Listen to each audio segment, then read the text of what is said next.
I'm working on a Creature from the Black Lagoon paper doll. You know I do a monster paper doll every year for our friend the teacher. Yep. It's just my way of doing my part to make sure the children get a proper education about monsters. It's very noble of you. Well, I'm selfless. Some would call me a hero. And every year, those kids have fun and they make something cool with my monster dolls. Yeah. And I decided this year, it's our turn. Yeah. I want to experiment a little to see if we can take this paper doll idea just a little further, try something new, maybe have some fun with it here at the studio. Okay, let's see what you got. Okay, as part of my process, I am sketching and inking in Clip Studio Paint right now. And that's because this app has some amazing tools for sketching and inking. Good. A great set of pencils and inks. Also, if you press the keyboard shortcut R, it will quickly rotate the page organically so that your hand can draw at a more natural angle. Oh, nice. And this particular lifesaver, called the Symmetry Ruler, where you draw on one side of the ruler and the app will mirror your work on the other side. Yeah. It's not something I use often because people and things, natural, organic things, aren't necessarily perfectly symmetrical. Right. But for a project like this, where you have a simple face-front monster and you have to make sure that all the parts and pieces that fit together are of consistent size and shape, the Symmetry Ruler is a huge time saver. You know, most of the time you stylize these monster dolls and make them more kid-friendly. Right. But this is straight-up Creature from the Black Lagoon. Yeah, well, like I said, it's all about making sure the children get a proper education about monsters. I'm basically teaching history class. And do you think maybe an actual monster might be a little scary for some kids? Oh, gosh, I hope so.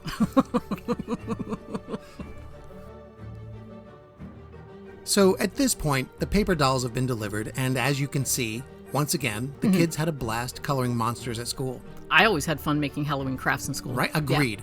And I love seeing the photos of what they come up with every year. Kids are generally pretty creative. Yeah. And I think it's important to foster that creativity when you have the opportunity. Well, you've done your part. Well, like I said, I'm a hero. But then sometimes I think, what's in it for me? Wow. Where's my piece of the pie? Very heroic. And that's why I thought maybe you and I could get a little creative with the project and see what else we could do. So as you recall, earlier this month, I kept showing you our terrible YouTube numbers and taking your picture. Yes, I really love that. Yeah, and I did that so I could use the photos as reference in making this Michelle versus the Creature Is paper that doll. underwear? It's a bathing suit. It's the same one Julie Adams wore in the movie. It's very classy. It's very demure. And I mean that in the actual sense. I'm not memeing. So then what? You play with the paper dolls like action figures? Can we please not pretend like you don't know I play with dolls? You know I play with... I have been playing with superhero dolls I know. and Star Trek dolls and monster dolls. It was in your my dating entire- profile. Yeah, because But women how does find that it get attractive. you what do you say? A piece of the pie? Well, because A, it's fun. I have a ton of fun having a little puppet show where the creature chases you around the workshop. And 2, I'm thinking, maybe I could put these in the shop. No, Maybe pull in a little extra scratch. not even if you paid me. And I Well, know you wouldn't pay me. Whatever, fine.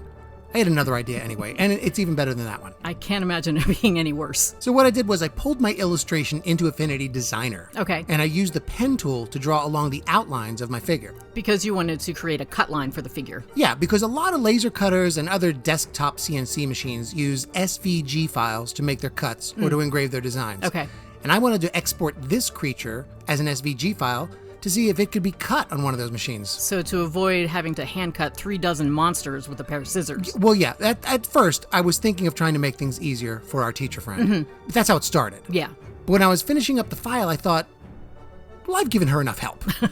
And also, why does the creature paper doll have to be paper? Well, aside from the name, Yeah. I guess it doesn't have to be. Exactly. We've used this XTool S1 laser to cut out wooden parts and pieces of bigger projects before, little details or structural components, but we haven't really used it to create a whole final project. Yeah. So why not give it a try? Right? So we grabbed some plywood, uploaded the SVG file into the software, and let the laser do its part.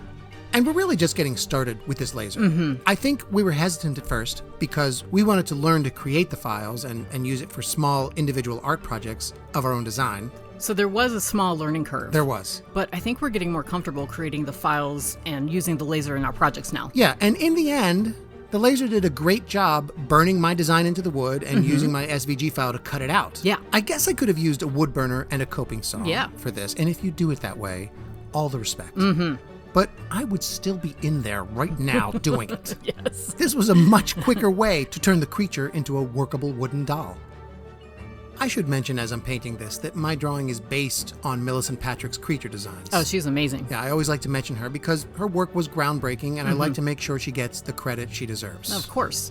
And you painted it with watercolors. I used watercolors because they were handy, but the wood could take heavy acrylics or acrylic markers. Regular markers or wood stain even? Yeah, or gouache. You get a lot of options with the wood. Yeah.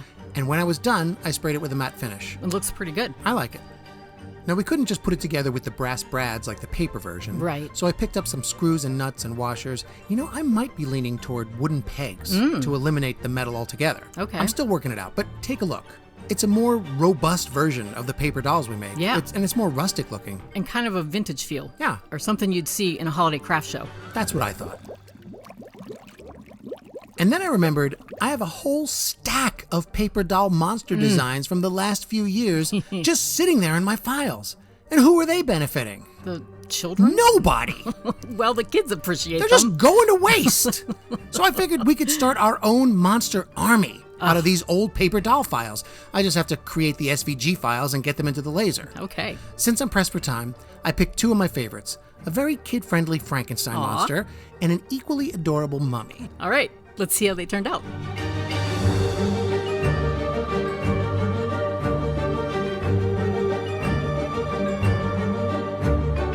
I like these. Me too. I think they'd make a great Halloween decoration. Yes. And you could pose them however you want. Right? Which means you can still use them for your puppet shows. Yeah. I feel like firing up the laser, getting out the paints, and making some more of these. I feel like I'm really going to regret you making that Michelle paper doll. Regret this? Honestly, if we put these in the shop, it's my new sales pitch. Buy 2 wooden monster dolls, get a Michelle paper doll for free. No Michelle dolls in the shop. You really know how to suck the fun right out of the holidays. How do you know that you wouldn't be our biggest seller? You can be just as scary as any of those other monsters. Believe in yourself, Michelle. I do. You're terrifying.